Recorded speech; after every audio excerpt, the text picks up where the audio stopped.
Βέβαια, η πρόοδος είναι πολύ ωραία λέξη και η αλλαγή είναι πολύ ωραία λέξη, αλλά αυτό που τη δημιουργεί και η αλλαγή έχει πολλούς εχθρούς γενικώς, έλεγε ο Κέννεντι, και εσωτερικούς, κυρίως εμάς. Ο μεγαλύτερος εχθρός είμαστε εμείς, όχι οι τρίτοι, στην αλλαγή. Είναι πολύ σημαντικό αυτό.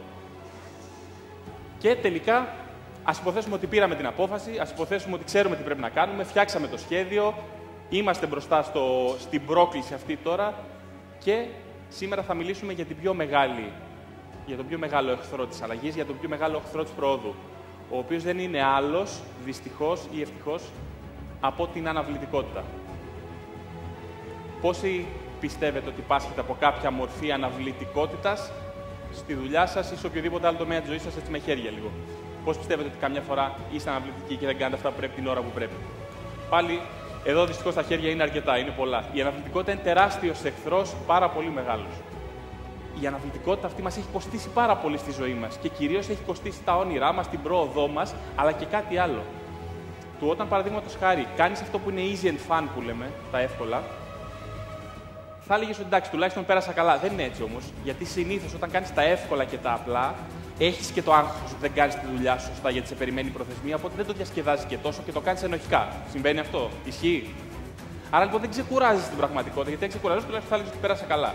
Αυτό είναι το ένα σκέλος και μάλιστα προφανώς πολλοί ταυτίζονται με αυτό. Ωστόσο υπάρχουν δύο είδη αναβλητικότητας.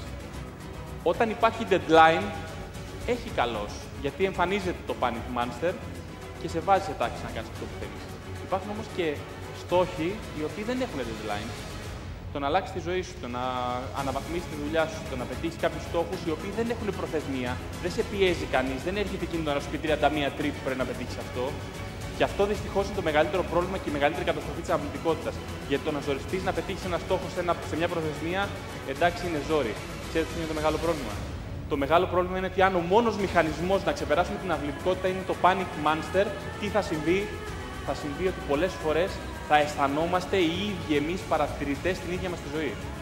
Θα περνάει και δεν θα ξεκινάμε ποτέ αυτό το μεγάλο στόχο, την αλλαγή, την όποια διαφοροποίηση θέλουμε στη ζωή μας, να φτιάξουμε την καριέρα μας, να αξιοποιήσουμε τις ικανότητές μας, να φτιάξουμε τις σχέσεις μας με τους ανθρώπους που θέλουμε, να κάνουμε το χόμπι που θέλαμε, να κόψουμε μια κακή συνήθεια. Και αυτό πολλές φορές κοστίζει, γιατί είναι από τους σημαντικούς παράγοντες που δημιουργούν δυστυχία στη ζωή. Και είναι μακροπρόθεσμη, ο καθένας το αντιμετωπίζει σιωπηλά μόνος του πολλές φορές, δεν το μεταβιβάζει, γιατί πάντα σκέφτεται θα ήθελα να κάνω, πότε θα ήθελα να πετύχω εκείνο το στόχο και όλο αυτός ο στόχος μετατίθεται ποτέ. Και ξέρετε, το πρόβλημα δεν είναι γιατί πάντα περιμένουμε κάτι να κάνουμε για να γίνει το ένα και βάζουμε προϋποθέσεις. Και η απογοήτευση δεν είναι ότι δεν πέτυχε το στόχο του κάποιος. Η απογοήτευση είναι ότι δεν τον ξεκίνησα καν να τον παλεύω ποτέ. Αυτό είναι το μεγάλο πρόβλημα. Σας έχει τύχει ποτέ αυτό? Δηλαδή να έχετε στόχους οι οποίοι δεν έχουν deadlines και να περνάει ο καιρός και να νιώθετε ότι περνάει η ζωή και τελικά δεν κάνετε κάτι για αυτούς τους στόχους. Σας έχει τύχει ποτέ? Αυτό λοιπόν είναι κάτι το οποίο δεν μπορούμε να το λύσουμε σήμερα σε αυτήν εδώ τη συνεδρία, αλλά ήθελα να το εντοπίσω, αν δεν το έχετε εντοπίσει εσείς μόνοι σας, ή να το εντοπίσουμε πιο σημαντικά, γιατί ο Einstein έλεγε ότι όταν λύνεις ένα πρόβλημα, όταν περιγράφεις ένα πρόβλημα, έχεις λύσει τουλάχιστον το μισό. Αυτό λοιπόν που πρέπει ουσιαστικά είναι να ξέρετε ότι δεν πρόκειται ποτέ να νιώσετε έτοιμοι. Είναι δεδομένο. Δηλαδή, μην περιμένετε να νιώσετε έτοιμοι για να ξεκινήσετε μια προσπάθεια. Βάλτε τον εαυτό σας, ρίχτε τον στη μάχη, βάλτε του τεχνητά deadlines αν πρέπει. Εγώ το έχω κάνει στο μέγιστο βαθμό στη ζωή μου αυτό τώρα και μάλιστα το πληρώνω ανάποδα τώρα. Έβαλα πάρα πολλές υποχρεώσεις μπροστά μου και τώρα πιθανόν σε καμιά φορά δυσκολεύεσαι να ανταποκριθείς, αλλά έβαλα τον εαυτό μου σε deadlines συνεχόμενα για αυτόν τον λόγο. Δηλαδή, έλεγα ναι σε κάθε δουλειά. Έμπαινα σε κάθε project για να μπορώ να με υποχρεώσω να αρχίσω να κάνω κάποια πράγματα. Επίσης, πρέπει απλά να ξεκινήσεις. Το πιο πετυχημένο μότο σήμερα μαρκετίστικο είναι της Nike. Just do it. Μην περιμένεις τώρα να νιώσεις, just do it. Ξεκίνα το. Χωρίς αναμονή. Ξεκίνα το έτσι, χωρίς να το σκεφτείς καθόλου. Άμα το σκεφτείς είναι πρόβλημα. Και πρέπει να έχεις το activation energy για να φύγεις από το αυτοματοποιημένο σύστημα. Να ξέρετε ότι ο εγκέφαλος, το ξέρετε πολλές φορές, το 99% των σκέψεων που κάνει είναι οι σκέψεις της προηγούμενης ημέρας. Άρα έχει ένα αυτοματοποιημένο σύστημα να σκέφτεται. Για να σπάσει αυτό το pattern, πρέπει κάποια στιγμή να βγεις έξω, να βρεις αυτή την ελάχιστα απαιτούμενη ενέργεια που χρειάζεται για να σπάσει το pattern και να κάνεις το κάτι διαφορετικό.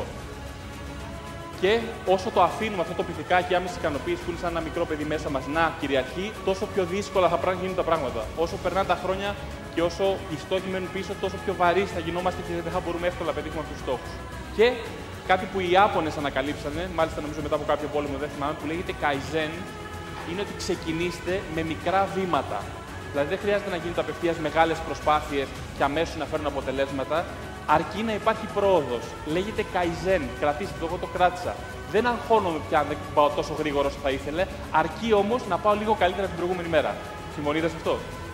Άρα λοιπόν αυτό, λίγο καλύτερα την προηγούμενη μέρα. Αν μπορείτε πολύ καλύτερα την προηγούμενη μέρα, έχει καλώς. Αλλά αν πάτε λίγο καλύτερα την προηγούμενη μέρα, επιβραβεύστε τον εαυτό σας, γιατί όσο τον κατακρίνετε, και εδώ έχω το δεκάλογο, δεν θα σας το πω τώρα γιατί έχουμε λίγο χρόνο. Το δεκάλογο του πώς μπορείς να ξεπεράσεις την αναβλητικότητα, και αυτό αναλύεται, είναι ένα 5ωρο σεμινάριο προφανώς. Όμως τουλάχιστον, αν μη τι άλλο, αν μπορείτε να αναβάλλετε κάτι, γιατί να μην αναβάλουμε την αναβλητικότητα? Αναβάλλετε την αναβλητικότητα. Αφού θέλετε να είμαστε αναβλητικοί σε κάτι και δεν μπορούμε να κάνουμε αλλιώς, ας αναβάλουμε την αναβλητικότητα. Είναι ένα ωραίο μήνυμα για να μπορείς να προχωρήσεις. Όπως επίσης, αν θες να παραιτηθείς κάτι, παραιτήσου από την παραίτηση. Και κάνε αυτό που πρέπει να κάνεις. Είναι και αυτό ένα ωραίο μήνυμα γενικώς.